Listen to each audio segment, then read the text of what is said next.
Okay, hello, what's up mga kaibigan? Isang magandang araw sa ating lahat. So, for today's video guys, ayan, so kung makikita nyo, mayroon ako mga pintura dyan. Kasi nga, eto, magpapalit tayo ng kulay ng pintura ng ating mug. So, tatanggalin natin tong lumang pintura.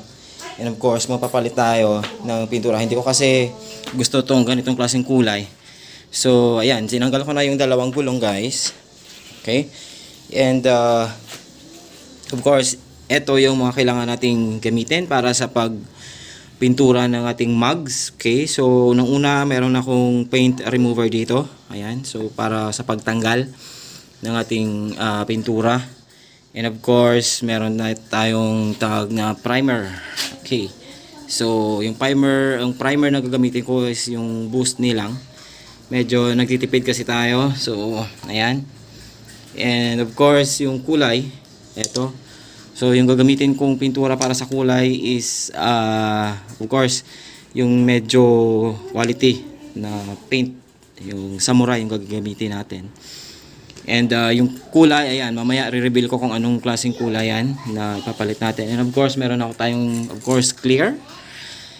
So, yung gagamitin kong panlabas, ito, boost ni din.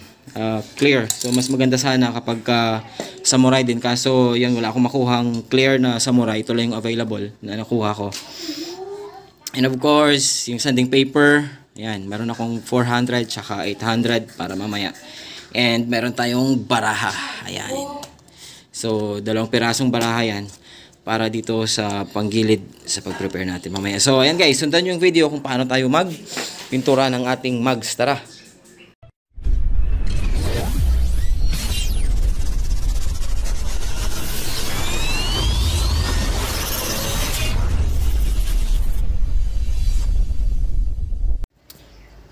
Ayan, okay guys. So, of course, unang-una natin gagawin is mag-apply tayo nga ng ito, ng paint remover. I-apply natin dyan and of course, tatanggalin natin yung mga pintura. So, disclaimer lang po, hindi po ako pintor, hindi po ako, first time ko rin pong mag-paint ng ganitong klase o ng ganitong or ng mugs, So, nanonood na rin ako, lang rin po ako ng mga videos kung paano po tawag nito, mag-paint natin ng mug. So, ayun po, tara, mag-apply tayo gagamit tayo ng ito, paint remover. I-apply natin, and tignan natin. Okay, so mas maganda guys na gumamit tayo nito. Medyo mahapdi kasi sa balat.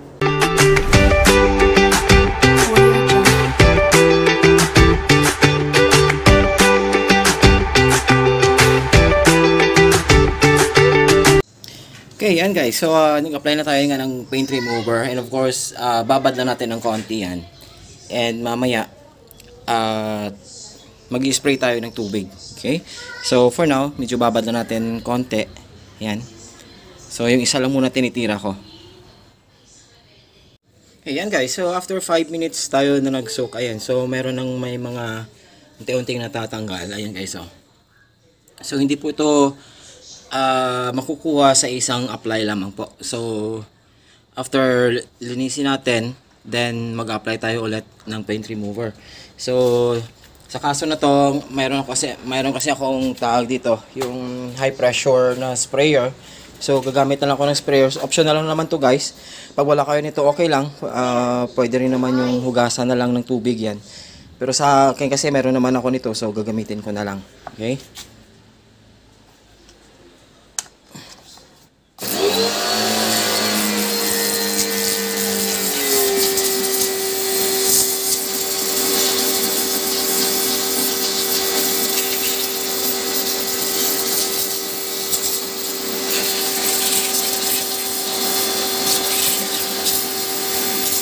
Okay, yan guys. So, ayan. At nabanlawan na natin ng tubig. So, talagang marami pa. Ito lang yung medyo pahirapan. Itong yung kulay kasi meron siyang pondo sa loob. Ayan meron siyang itim. So, ito medyo makapal-kapal to. So, pero yung itim, ayan, medyo mabilis lang siyang matanggal. So, ito nga guys. Medyo medyo tiyaga-tiyaga lang sa pagtanggal nga nitong pintura. So, again, mag-apply tayo uli ng ating paint remover. Then, soak natin ng ilang minutes. Then, babanlawan na naman natin ulit. Ayan, okay guys. So, after pang 5 beses tayo nag-apply, still, meron pa rin talagang may naiiwang konti. Pero ito, siguro lilihain ko na lang to guys, yung mga naiiwan na to. Problema ko kasi yung time Hindi kasi pwedeng hindi ko to matapos. So, yun lang, may nahabol kasi tayong oras. Ginagamit kasi yung sasakyan, so hindi pwede na matenga siya. So yan guys, so yung isa ito medyo marami pa. So very time consuming talaga guys sa pag-prepare pa lang, sa pagtanggal. Medyo mahirap yung pagtanggal ng pintura. But ito, sa akin okay na to. Niliha ko na yan. So antayin ko na lang matuyo and saka ako mag-apply ng primer. Okay? So itong isa, so linisin ko pa to. Tatanggalin ko pa yung mga naiwan dyan. And of course, bukas yung dalawa naman. Okay? Yan, okay guys. So mag-apply na nga tayo ng ating primer. So gamit tong baraha kanina. Ito yung gagamitin natin para matawag nito. Ayan. Hindi po magkalat yung pintura. Ayan. Ayan. So, para hindi po magkalat yung pintura dyan sa gulong natin. So, ito yung baraha yung gagamitin natin. Okay? Ayan.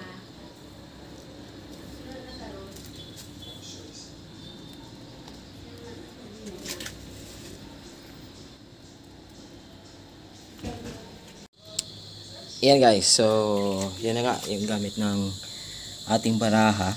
Ayan o. So, sa halagang 25 pesos, mabilis mong ma-cover yung buong gulong.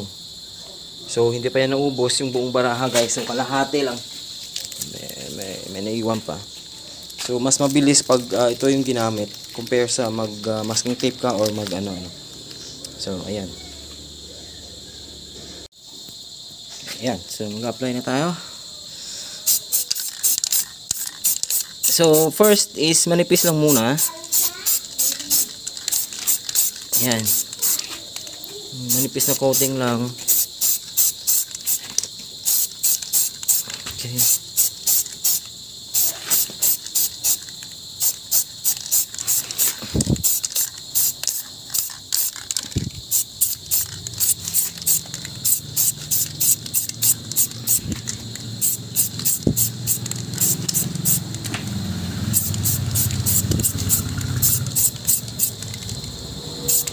Ayan, nakalimutan ako. Supposed to be, ayan. Lagyan ko sa ng masking tape o papel para hindi natin. Ayan guys. So, first coat ng ating primer. So far, so good. Okay. So, balihaya natin yan ng 5 to 10 minutes bago tayo mag-apply ng pangalawang coating. Okay, so gamit tayo ng 3 coating para sa primer.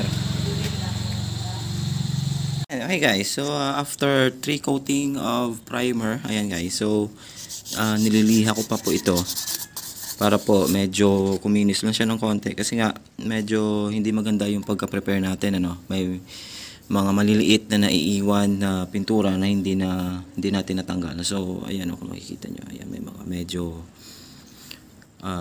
maliliit na mga pintura na hindi ko natanggal. So yung isang sikreto talaga guys para gumanda yung result ng pagkapintura natin is yung sa preparation. Okay? Okay. So kung maganda yung preparation, of course magiging maganda rin yung resulta. Pero sa akin okay na to. Ako lang naman yung gagamit nito, so hindi na kailangan talagang ganun kakinis, Ayan. So, mamaya mag-apply na tayo ng color. Ayan, okay. So, mag-apply na tayo ng color guys. So, yung gagamitin natin, samurai.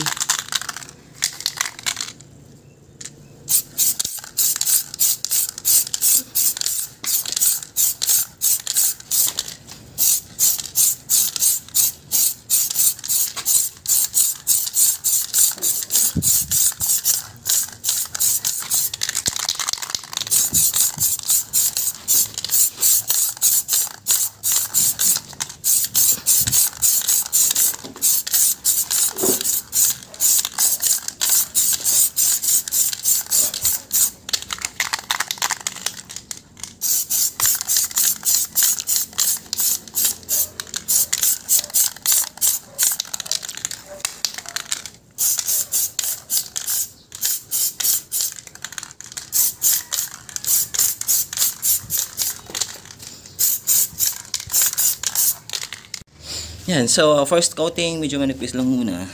Yan, so first coat yan guys. So siguro maglalagay tayo ng tatlong coating. Okay, so first coat, hayaan muna natin mga 5 to 10 minutes. Then saka tayo mag-apply ng second coat. Okay, yan guys, so second coating, so ayan, hinayaan ko lang muna yan ng 5 o 10 minutes para mag-dry siya. So, pero pag second coat na tayo guys, hayaan natin ng 30 minutes kasi medyo makapal-kapal na yung i-apply natin dyan. Tsaka mas maganda kapag medyo matagal tayo mag-apply ng second layer. Okay? Second coat.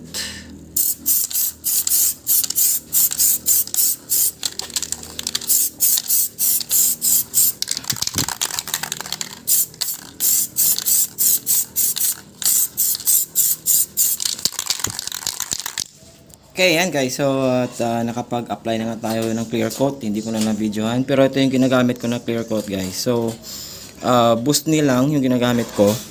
And, well, so far okay naman. Pero mas maganda sana kapag samurai yung gagamitin natin. Oh. Kasi nga, mas matibay ito, yung samurai. Kaso lang, wala akong makuhang clear na samurai dito. So, ito na lang yung ginagamit ko guys na clear coat para dito. So, magsi-second coat na po ako ng clear coat nito. So, ayan.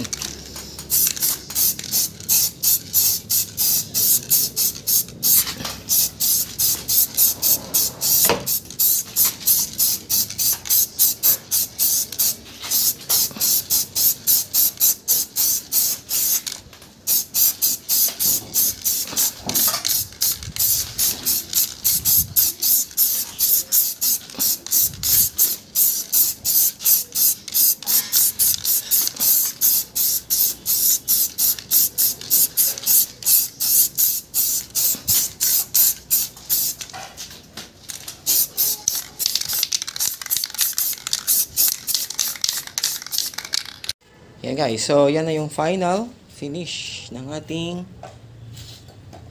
pagpipintura ng ating gulong, ng ating mugs. Yan guys, so ito isa, preparation pa lang. Yung isa, eto. So ito na po yung final nya. Yan. Ayan, okay guys, so ito na yung final result. At naikabit na nga natin itong ating gulong. So yan yung itsura nya guys. I love it. Very nice. So, bagay na bagay siya sa itim na kulay ng sasakyan.